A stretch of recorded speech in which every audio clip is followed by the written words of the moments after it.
So it doesn't seem to be religious fundamentalism per se that's crucial to your argument. No, it's not. So that just to close the loop on that, the only reason why I would focus on religion in particular there is that religion is the only language game wherein fundamentalism and dogmatism, dogmatism is not a pejorative concept. Dogma is a good word, specifically within Catholicism, and the notion that you must believe things on faith, that is in the absence of compelling evidence that would otherwise cause a rational person to believe it, that in a religious context is considered a feature, not a bug. Elsewhere we recognize it to be a bug, and that's why the unique focus on religion.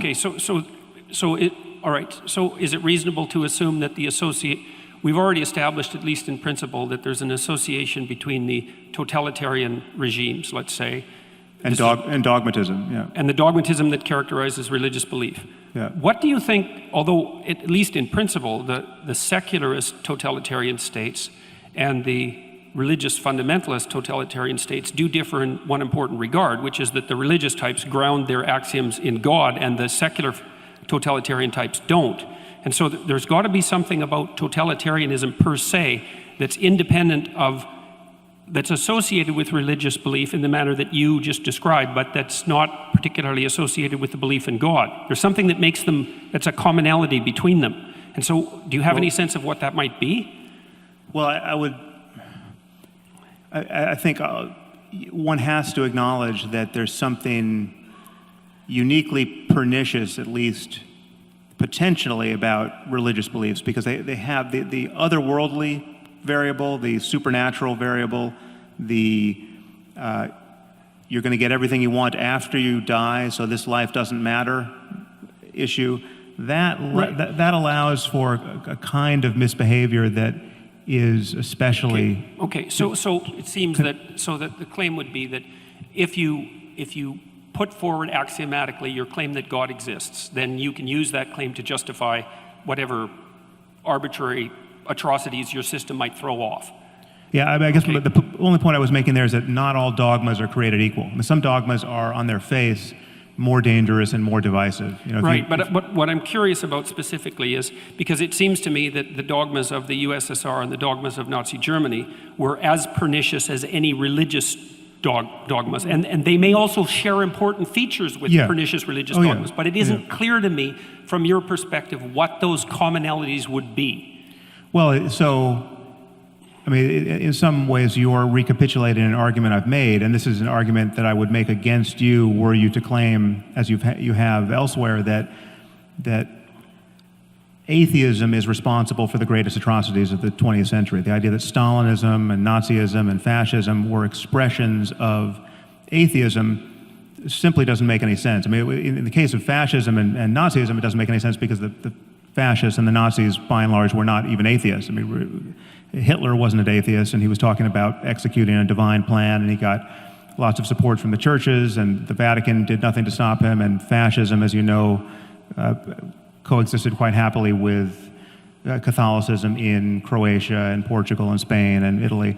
So, but even in the case of Stalin, what was so wrong with that situation were all of the ways in which it so resembled a religion. You had a personality cult, you had dogmatism that held sway to a point where apostasy and blasphemy were killing offenses. You know, the people who didn't toe the line were eradicated, and so to take a more modern example, North Korea is a religious cult. It just doesn't happen to be a one that is focused on the next life or supernatural claims of magic.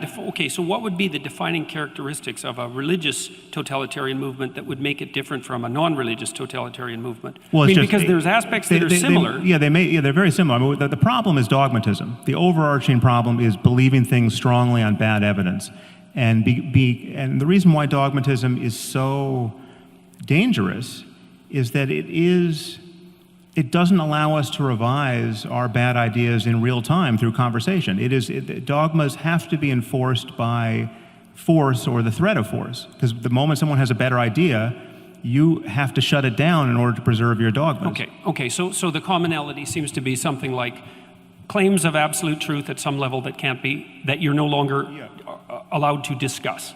Yeah. Okay, and so that's another point of agreement then, I would say, because part of the reason that I've been, let's say, a free speech advocate, although I don't think that's the right way of thinking about it, is because I think of free discourse, like the discourse that we're engaged in, as the mechanism that corrects totalitarian excess or dogmatic excess. And so I also think that systems of governance that are laying themselves out properly have to elevate the process by which dogmatic errors are corrected over the dogmas themselves, which is why I think the Americans are right, say, with regard to their First Amendment, is the process of free speech is the process by which dogmatic errors are rectified. And so it has to be put at the pinnacle of the hierarchy of values, something like that. No, I think you and I totally agree about the primacy of free speech. Okay, good. Okay, so that's another, fine.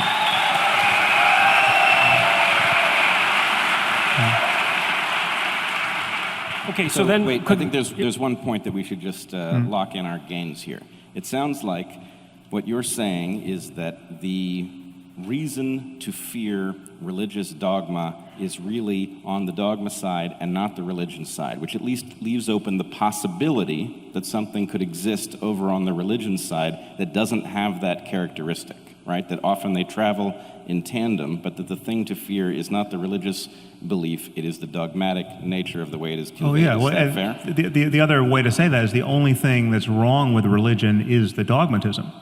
If you get rid of the I've got no problem with the buildings and the music and the paintings and Wait a minute. That's not a trivial point, and it's not just a joke, because the buildings and the music are very important parts of the religious process. And so I know there's a humorous element to that, but it's not like Sam is throwing out the baby with the bathwater there. And to go further than that, I've got no problem. In fact, I'm deeply interested in the phenomenology of spiritual experience. So whatever experience someone like Jesus had, whoever he was historically, or any of the other matriarchs and patriarchs of the world's religions, that phenomenology is subjectively real. I mean, it's diverse. I'm not saying everyone's had the same experience, but there are changes in consciousness that explain both how religions have gotten founded by their founders and the experiences people have had in the presence of those people or by following their methodologies that seem to be confirming of the dogmas that grew up around those traditions. And my issue is that whatever is true about us spiritually, whatever opportunity being born into this universe actually presents as a matter of consciousness, spiritually, that truth has to be deeper than accidents of culture and just mere historical contingencies. The fact that somebody was born in Mesopotamia and not in China and got a different language game.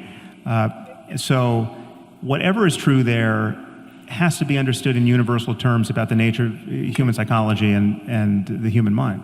Okay, so another thing that I wanted to just point out obliquely, and then I want to return to outlining maybe where we agree, is that one of the things that was really shocking to me, I would say, was my reading of what was originally Jane Goodall's discovery about chimp behavior, because there was this idea that was really rooted in Rousseauian thinking that the reason that people committed atrocities in the service of their group identity, let's say their tribal identity, was because culture had corrupted us. So it was a uniquely human thing. But then, of course, Goodall showed in the 1970s that the chimps at Gombe, I think I'm pronouncing that correctly, would go on raiding parties, right? And so there'd be like 4 or 5 adolescent chimps, usually male, sometimes with a female in there. They would patrol the borders of their territory. If they found an interloper on the border, near the border, from another troop, even if it was a member of their troop that had emigrated, so to speak, and that they had some history with, they would tear them to pieces. And of course, that was shocking to Goodall, my understanding is she had some trepidations about publishing it, although she did. But then that's been noted repeatedly in other forms of chimp behavior. So, see, I've been really interested in the commission of atrocity in the service of belief. And it's tempting to pin that, say, on dogma and then to associate that with religious dogma. I think that's all tempting. But the fact that chimps do it shows that it can't be a consequence of something like religious belief, unless you're willing to say that the reason that chimps commit atrocity in the service of their troop and their territory is because chimps are religious. And so they're not religious, and they don't really hold a secular totalitarian viewpoint, but they still act out the atrocity element that's characteristic of human behavior. And so to me, that makes the problem deeper than one of mere, let's say, surface statements about metaphysics. Well, obviously the problem of primate aggression, which we've inherited along with the chimps, is deeper, or at least different, than the problem of religious violence or totalitarian political structures that get the worst out of people.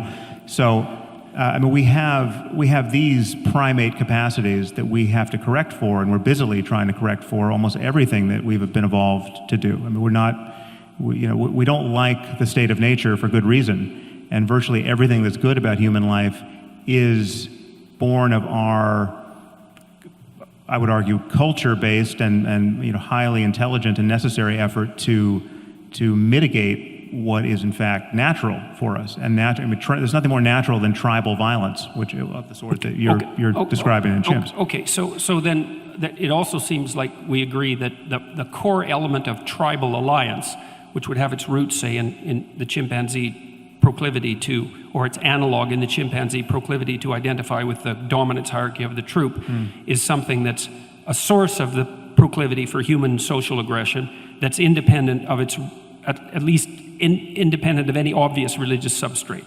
So there are other reasons for group belief and the commission of atrocity that can't be directly attributed to religious dogma. Yeah, but and what most worries me about religion, I would say, is, obviously religion can channel these primate urges in unhappy ways. So you can get tribal violence that gets amplified by religious dogmatism, and that should trouble everyone.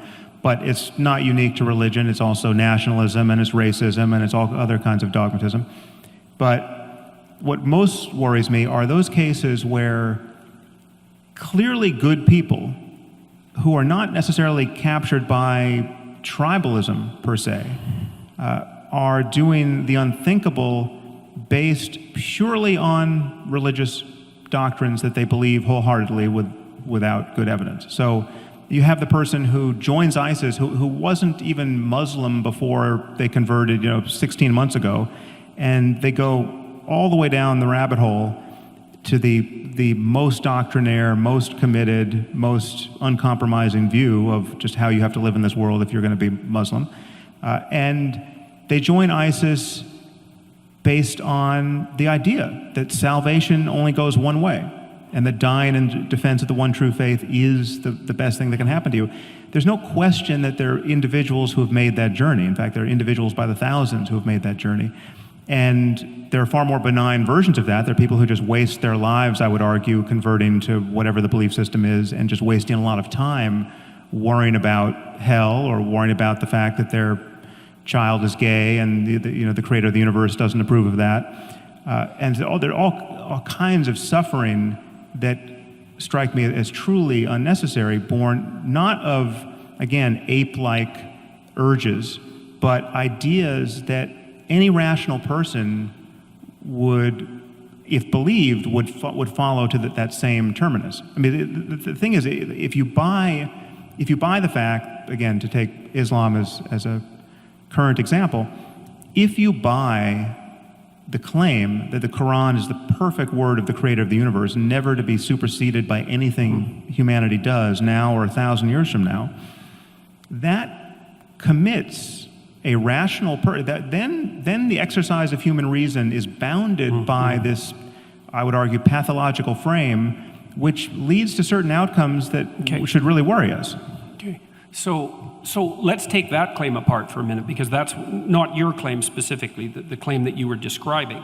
See, because that's really not the claim that religious fundamentalists make. The claim they make is worse than that, because they claim that the Quran, say, or the Bible for that matter, is the literal word of God. But more than that, they claim that their understanding of that word is correct, which means they conflate two things. Like, because you could imagine a situation where you had a book, and I'm not saying this is the case, it's an imaginative exercise, where you had a book that had all the answers, that was extraordinarily complicated. And so that when you read it, it wouldn't be obvious that you understood it, or perhaps it wouldn't be obvious that you didn't understand it either. But you're not going to be able to, you can't get an uninterpreted version of the book.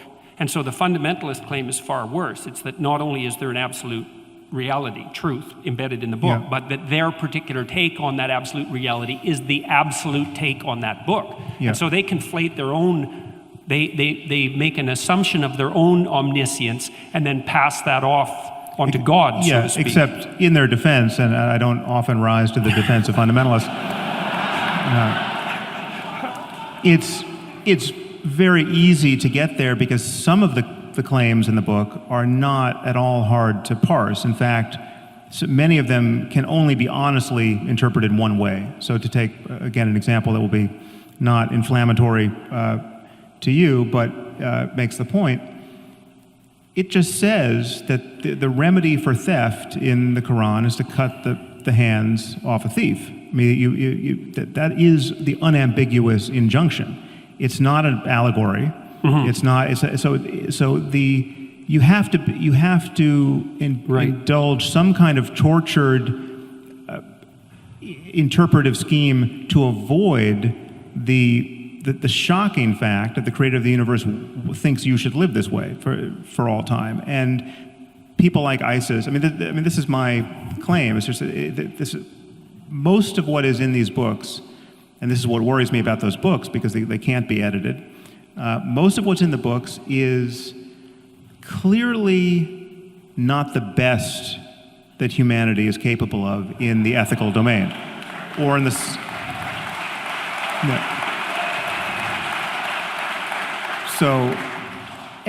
So clearly, and this is true for morality, most pressingly, but it's true for science, it's true for economics, it's true for anything else that we are wise to pay attention to.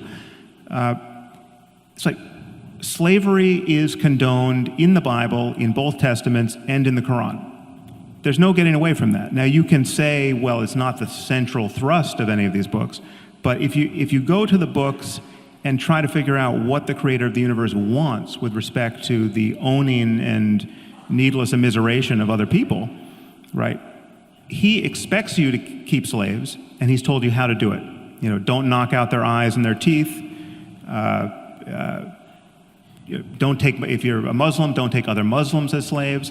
But it's not an accident that the people who joined ISIS thought that it was absolutely kosher to take slaves, to take sex slaves, and they were even their use of their sex slaves was conducted as a sacrament, and that's not an accident. I mean, they were praying over the Yazidi girls before they raped them.